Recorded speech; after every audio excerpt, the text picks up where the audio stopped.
Magkaiba ba ang tukoy na panahon o dispensation para sa Hudyo at Hintil? Ang pinakasimple at madaling unawain na kahulugan ng tukoy na panahon o dispensation ay panahon na itinalaga o pinili ng Diyos para makitungo sa tao at sa katuparan niya ang kanyang layunin. Kaya't ang sagot ay oo, magkaiba. Dahil ang pakikitungo ng Diyos sa Israel ay bilang bayan at sa pamamagitan ng kanyang lingkod na mga propeta. Ngunit sa mga Hintil ay individual.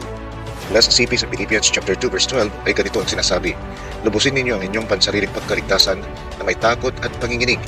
At upang magawa nila ito, sila ay binigyan ng Santo Espiritu para magabayan sa lahat ng katotohanan at pagpapahayag ng mga bagay na magsisitati. Ito ay ayon naman sa John chapter 16 verse 13.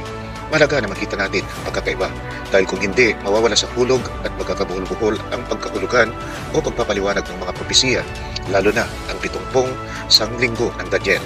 Ano naman ang umpisa at katapusan ng dispensasyon ng mga Hudyo at ng mga Hintil? Abangan ang susunod na kabanata at pagpalain tayong lahat ng Panginoong Kristo Jesus.